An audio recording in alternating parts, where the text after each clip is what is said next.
여러분 안녕하십니까? 여수 MBC 뉴스데스크입니다. 오늘부터 장마가 시작되면서 남해안에 밤사이 시간당 최고 60mm의 많은 비가 내리겠습니다. 광주지방기상청은 정체전선이 북상하면서 새벽 사이 광주 전남 지역에 돌풍과 천둥 번개를 동반한 많은 비가 내리겠다며 여수와 고흥 등 남해안 시군에 호우주의보를 발효했습니다. 기상청은 밤사이 시간당 20에서 40mm, 남해안 지역은 시간당 40에서 60mm의 집중호우가 내릴 것으로 보인다며 야영을 자제하고 침수 피해에 대비해달라고 당부했습니다. 6.25 전쟁 73주년 기념식이 광주와 전남 곳곳에서 거행됐습니다. 광주시와 전남도는 각각 6.25 전쟁의 역사적 의의와 교훈을 되새기고 참전 용사들의 헌신과 희생 정신을 기리는 시간을 마련했습니다. 한편 광주시는 이번 달 말까지 시청 1층에서 지역의 유공자, 영웅액자 전시회도 갖습니다. 광양시 공무원들의 직무 만족도가 매년 하락하고 있습니다. 또 공무원 10명 가운데 6명은 인사제도를 신뢰하지 않는 것으로 조사됐습니다. 문형철 기자입니다. 광양시 공무원 노조가 직원 899명을 대상으로 실시한 설문조사 결과입니다. 담당하고 있는 업무에 만족한다는 응답은 78.6%, 지난 2020년 83.7%를 기록한 이후 꾸준히 하락하고 있습니다. 조직 문화 발전을 방해하는 요인으로는 불필요한 회의 개최가 37.7%로 가장 많은 비율을 차지했습니다. 지난해까지는 부조리한 인사 행정이 1순위로 꼽혔지만 민선 8기 들어 각종 보고회 등이 많아지면서 직원들의 부담도 커진 것으로 분석됩니다. 현행 인사제도에 대한 질문에는 신뢰한다는 응답이 40.6%, 신뢰하지 않는다는 응답이 59.4%로 집계됐습니다. 30%까지 추락했던 인사행정 신뢰도가 민선 8기 들어 반등하긴 했지만 직원 10명 가운데 6명은 공정성 등의 의문을 품고 있습니다. 또 인사제도 가운데 개선이 필요한 분야로는 승진이 54.8%로 가장 많은 비율을 차지했고 전보와 전출이 각각 뒤를 이었습니다. 인사권자가 전유물이 아니거든요. 그래서 직원들 의견 반영이 될 수 있는 다면평가 제도를 도입해야 된다고 봅니다. 신뢰를 얻을 수 있도록 저희들도 이제 앞으로 빠르게 인사도 하고 일하는 분들이 승진할 수 있는 그런 부분을 하도록 지속적으로 노조 측과 협의하면서. 또 응답자 10명 중 2명은 업무를 추진하는 과정에서 청탁이나 압력, 부당한 지시를 받았거나 이 같은 사례를 본 적이 있다고 답했습니다. 청탁과 압력, 부당한 지시의 당사자로는 간부 공무원이 42%, 시의원이 16.7%로 집계돼 개선 대책과 내부 자성이 필요한 것으로 나타났습니다. MBC 뉴스 문형철입니다. 국토 최서남단 가거도에는 국내 최장 토목공사인 가거도항 공사가 40여 년째 진행 중입니다. 공사는 오는 9월 완공될 예정인데요. 마무리 공사에 속도를 내고 있습니다. 김윤 기자가 현장에 다녀왔습니다. 지난 2011년 8월 태풍 무이파가 일으킨 거대한 파도가 10m 높이의 가거도항 방파제를 넘습니다. 밤새 파도가 방파제를 때리면서 30년 만에 완공된 가거도항은 200억 원이 넘는 피해가 발생했습니다. 또다시 찾아온 태풍 내습 시기, 주민들은 불안하기만 합니다. 지금 현재 공정이 많이 됐다 하지만은 태풍 크기에 따라 달라서 우리가 주민들이 항상 염려하는 것이 있습니다. 태풍 무이파 피해 복구 공사도 공사 시작 11년 만에 마무리 단계에 들어서고 있습니다. 가거도항 입구에는 거대한 콘크리트 성벽이 들어섰습니다. 길이 480m, 폭 110m, 높이 13.5m, 축구장 6개 면적으로 세계 최대 크기의 슈퍼 방파제입니다. 10층 아파트 2개 동 크기의 만톤급 케이스는 16개와 100톤급 소파블럭 1236개가 방파제에 설치됐습니다.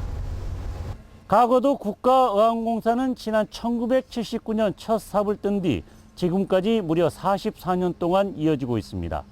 국내 건축 토목공사 가운데 가장 장기간 지속되고 있는 겁니다. 태풍기 전에 육상공사인 옹벽, 포장공사와 더불어 항로 측 수중부 보강공사를 조속히 완료하여 올해는 태풍으로 인한 피해가 최소화될 수 있도록 가거도왕 복구공사는 오는 9월 완공될 예정인 가운데 방파제 전면에 추가로 소파블럭 1,700여 개를 거치하는 보강공사가 오는 2026년까지 이어지고 있습니다. MBC 뉴스 김윤입니다. 광주시가 추진 중인 신규 소각장 설치 사업에 모두 6곳이 유치 신청서를 제출했습니다. 과거엔 대표적인 혐오시설로 인식됐던 소각시설의 위상이 달라진 모습인데요. 광주시는 내년 상반기까지 소각장 부지 선정을 완료한다는 계획입니다. 보도에 김영찬 기자입니다. 지난 4월부터 시작된 광주 쓰레기 소각장 유치 공모에 마을 6곳이 지원했습니다. 자치구가 아닌 개인 또는 법인 단체들로 소각장 부지로부터 300m 이내 거주하는 세대주 50% 이상 주민 동의를 얻어 유치 신청서를 제출했습니다. 동, 남, 북, 광산구 각 한 곳씩 소구는 2곳에 달합니다. 소각장이 주민들을 위한 편의시설로 지어지는 것은 물론 1,000억 원이 넘는 주민 지원금이 영향을 미친 것으로 보입니다. 당초 우려와는 달리 유치 경쟁까지 벌여야 하는 소각장 건립 사업.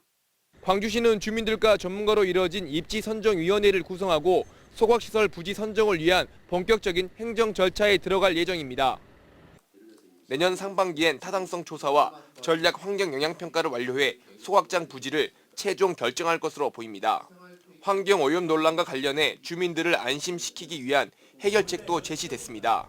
지난 2016년 환경 오염 문제 논란으로 문을 닫게 된 상무 소각장과 같은 실수를 반복하지 않겠다는 겁니다. 광주시는 최적 연소를 통한 다이옥신 억제, 대기오염 물질 방제 시설, 3, 4단계 처리 등 굴뚝 원격 감시 체계도 도입할 방침입니다. 지금 현재는 그보다 훨씬 더 발전된 기술로 설계를 하기 때문에 환경적인 문제는 전혀 없을 걸로 보고 설령이 있다 하더라도 저희들이 충분하게 그걸 검토해서 완벽하게 만들어내도록 하겠습니다. 하지만 유치 신청서를 내더라도 인근 마을에서의 반대가 극심할 것으로 예상돼 또 다른 갈등을 낳을 수 있다는 우려도 제기되고 있습니다. 한편 광주시는 오는 2030년 쓰레기 직매리 금지에 따라 3,200억 영원을 들여 6만 6천 제곱미터 부지에 소각장을 건립할 계획입니다. MBC 뉴스 김영창입니다. 오늘 낮 12시 40분쯤 순천대학교 공과대학 1호관에서 충전 중이던 실험 설비에서 불이 나 2분 만에 자체 진화됐습니다. 이 불로 70대 연구 보조원이 심정지 상태로 병원으로 옮겨졌다가 의식을 차려 회복하고 있습니다. 경찰은 목격자 등을 상대로 정확한 화재 원인을 조사하고 있습니다. 어제 저녁 6시 40분쯤 순천역 인근의 한 도로에서 승용차 한 대가 가로수를 들이받은 뒤 상가로 돌진했습니다. 이 사고로 인근 버스 정류장 시설물과 상가 유리창 등이 파손되는 피해가 발생했고 60대 운전자가 경상을 입었습니다. 경찰은 운전자가 술을 마시지 않은 만큼 운전 미숙일 가능성에 무게를 두고 정확한 사고 경위를 조사하고 있습니다.